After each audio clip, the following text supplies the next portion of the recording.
Bueno, vamos a cambiar de tema. De no mediar inconveniente, en 7 días, es decir, el próximo viernes a esta hora, ya tendremos una nueva constitución en la provincia de Santa Fe. Estamos transitando la recta final de lo que es la convención reformadora. En estos momentos se está sesionando la comisión en pleno, en este caso, después de lo que ha sido la labor de la Comisión de Derechos y Garantías, con temas fundamentales que forman parte de los dictámenes que se han obtenido en las últimas horas. Está Gabriela Albanesi trabajando en vivo como cada jornada desde el Palacio de las Leyes. Te saludamos, Gaby, ¿cómo estás? Buenas noches.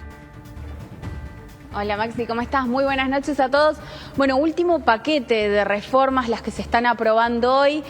Contábamos un poco también al mediodía que son las reformas, si se quieren, más cercanas a la sociedad civil, que tuvieron muchísima discusión en las audiencias públicas. Hasta ahora los capítulos que fueron aprobados y que tuvieron modificaciones muy importantes son indispensables para la vida política de la provincia de Santa Fe. Se dice mucho, bueno, la sala de máquinas, el funcionamiento del gobierno, del Ejecutivo, del gobierno también de la Corte, de la legislatura misma, aquí donde estamos sentados.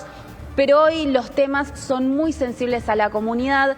Veníamos charlando todo lo que tenía que ver, por ejemplo, con la libertad de culto en la provincia y cómo iba a ser la nueva relación del Estado provincial con las iglesias, temas medioambientales, defensa del consumidor, derechos digitales, todos los nuevos derechos, todas las novedades que va a tener la nueva Constitución o la Constitución reformada, cómo se moderniza, bueno, tiene que ver justamente con lo que se está discutiendo hoy. Bueno, antes de pasar directamente a lo que ha sido el temario que está mencionando, hay un apartado fundamentalmente vinculado a una resolución judicial que tomó una Cámara, es decir, de segunda instancia, en este caso en la ciudad de Rosario, respondiendo al planteo que había realizado oportunamente La Libertad Avanza, que señalaba la inconstitucionalidad de la reforma. La justicia le dio la espalda, le dijo que no. Le dijo que no, es un fallo de la Cámara, es de las últimas horas, de la Cámara Civil y Comercial. Concretamente el planteo de La Libertad Avanza tenía que ver con la ley de necesidad de reforma. Ya en aquel momento, cuando se aprueba esa ley, ellos presentan esta medida de inconstitucionalidad, plantean varios argumentos. Ahora lo vamos a escuchar a Nicolás Mayoraz, y lo cierto es que logran, después de un fallo de primera instancia adverso, logran que una fiscal de Cámara les haga lugar para que este reclamo llegue a la Cámara. Sí. Los camaristas dicen que no. Lo que dicen desde La Libertad Avanza, por supuesto, es que van a insistir con este planteo, pero ha llegado a una instancia muy importante. Lo que resta después es la Corte Provincial y después ni hablar ya Corte Nacional, con lo cual son instancias muy complejas. Bueno, este fallo de Cámara es unánime, los camaristas todos coincidieron en que no había que hacer lugar a este planteo de inconstitucionalidad, con lo cual es una medida fuerte. Estuvimos hablando con Nicolás Mayoraz, que es uno de los que firma justamente este reclamo de La Libertad Avanza, y también con el convencional y senador de Unidos, Esteban Mota, que bueno, expresa un poco qué es lo que analizan y cómo están viendo estos planteos desde el oficialismo. Lo vemos. Este tema va a terminar en la Corte Nacional necesariamente, es una cuestión constitucional compleja, hay cuestión federal acá porque se están afectando muchos derechos constitucionales, así que el próximo paso nuestro es presentar el recurso de inconstitucionalidad. Todavía no hemos sido notificados, no pude leer el fallo, tenemos 10 días para presentarlo, después la provincia tiene 10 días para contestar y después la Cámara resolver. Nosotros cuestionamos la ley desde el principio. No pudimos obtener la paralización del proceso hasta tanto tener sentencia definitiva, entonces nos obligó eso a presentarnos. ¿Por qué es esto? Porque las leyes tienen una presunción de legitimidad, o sea, la ley hasta que no es declarada inconstitucional es válida.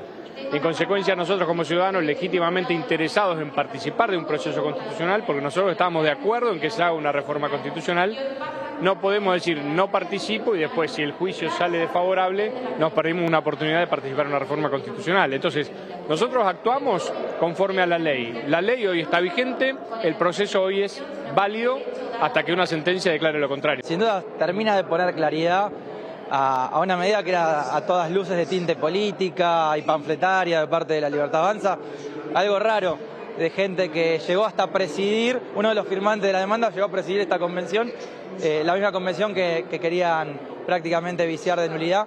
Bueno, la Cámara falló como sabíamos que iba a suceder y sin duda esta convención es válida en términos sociales, políticos, democráticos y también en términos constitucionales.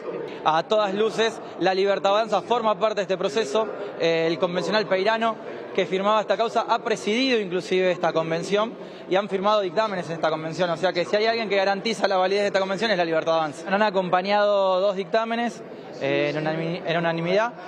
Yo creo que es un rol muy triste porque los aportes reales que han venido a hacer son muy pocos, de manera razonable, a una constitución que tiene un punto muy distintivo de la vigente, que tiene que ver con el nivel de consenso. Estamos hablando de una constitución que en la amplia mayoría de sus artículos y sus dictámenes tiene los 2/3 de los votos de los convencionales.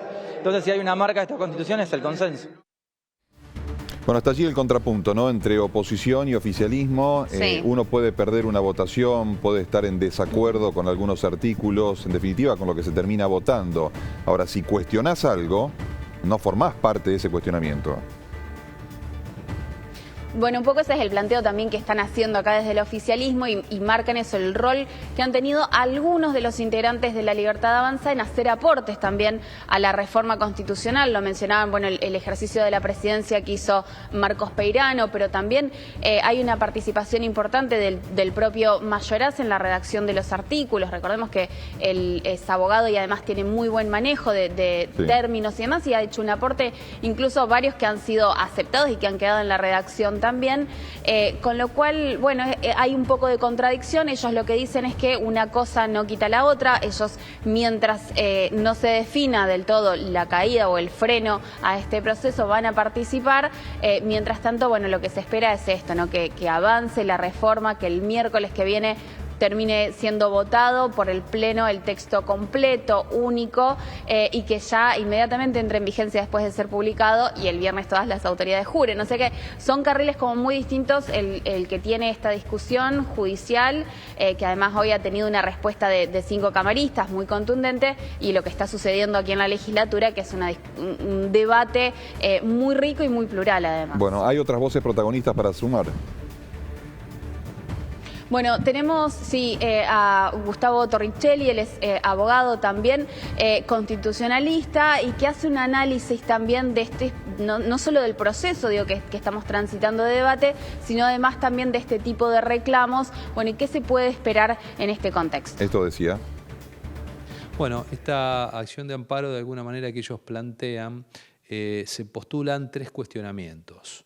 Un primer cuestionamiento tiene que ver con la forma en que se redactó la declaración de necesidad de la reforma, si estaba preestablecida o no estaba preestablecida.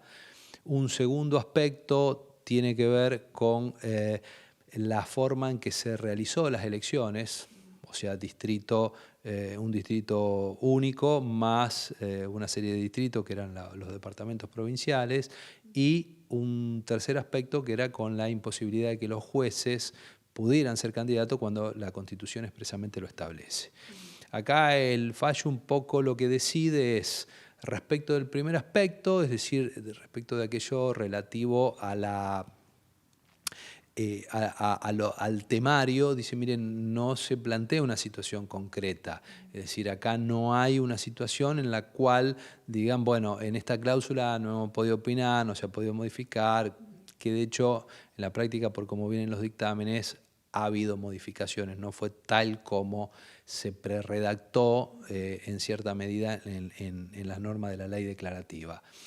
Respecto al cuestionamiento de la forma de elección, la Constitución no fija una forma y por eso se consideró que era viable que el poder preconstituyente, en este caso la legislatura provincial, definiera de qué manera se hacía la elección, en tanto fuera una definición razonable. En el tercer aspecto, en lo relativo a los jueces, bueno, eso ya no es un aspecto que le corresponda a los partidos en sí, sino que era un problema particular de aquel juez que hubiese querido ser candidato y no hubiese podido tener acceso a esa situación. ¿Qué alcance tiene este fallo que se ha dictado hoy y un poco las repercusiones que puede traer?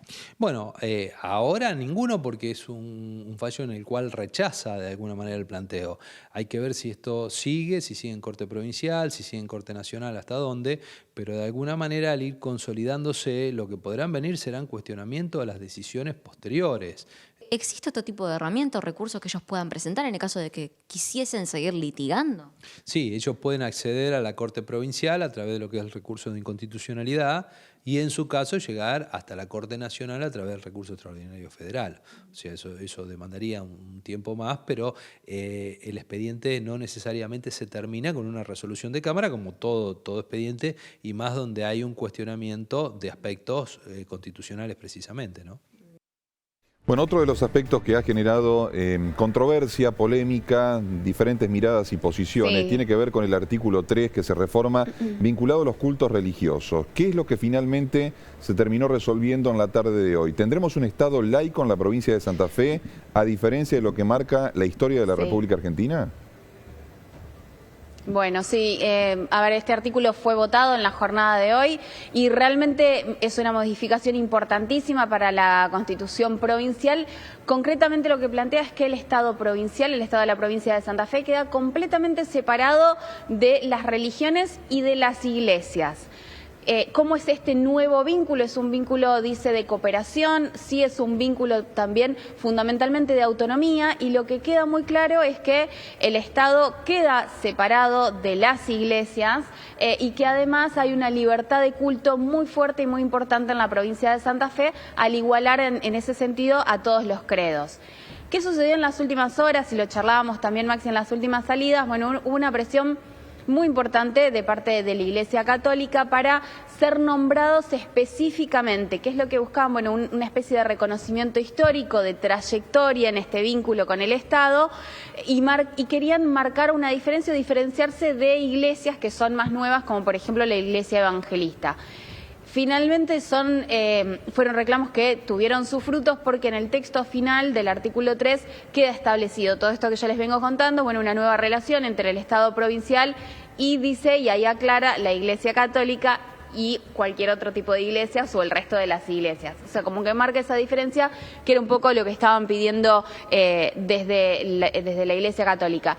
¿Qué sucedió en las últimas horas? Bueno, hubo muchas reuniones muy importantes, entre ellas, por ejemplo, jefes de bloque y dirigentes de todos los espacios políticos que tuvieron una reunión aquí en la capital provincial con el arzobispo y además, bueno, contactos también con referentes de la iglesia de distintos puntos de la provincia. Pero si te parece, Maxi, vamos a escuchar a Giselle Mahmoud. Ella es convencional del Partido Socialista, dio un discurso muy interesante contando cómo fue el trabajo de la comisión para llegar finalmente a esta redacción. Muy bien, la vemos.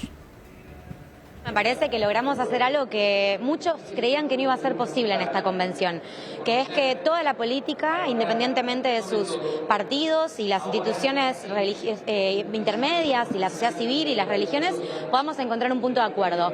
El artículo 3 que vamos a votar en el día de hoy consagra que la provincia de Santa Fe no va a tener más religión oficial y que va a separar el Estado de las religiones, consagrando obviamente un reconocimiento tanto a la Iglesia Católica como a las demás iglesias y todos los cultos que la ley reconoce en la Argentina, con normas de cooperación, de autonomía, de igualdad, pero básicamente lo que estamos discutiendo hoy y lo que vamos a votar es que no va a haber religión oficial, que vamos a separar el Estado de las religiones y que se va a poder cooperar con ellas, pero en un estado de igualdad, que todos los ciudadanos, independientemente de la fe que tengamos, de las creencias religiosas que tengamos, tenemos que tener los mismos derechos, nos tenemos que sentir igual de cuidados y protegidos por el Estado, y que el Estado de algún modo va a asumir un rol neutral, no va a privilegiar ni discriminar de acá en adelante a ninguna religión que profese ningún ciudadano santafesino. Nos parece fundamental y obviamente a la altura del siglo XXI, como lo dije, cité al Papa Francisco, él creía fervientemente en el Estado laico, creía que los estados confesionales terminaban mal,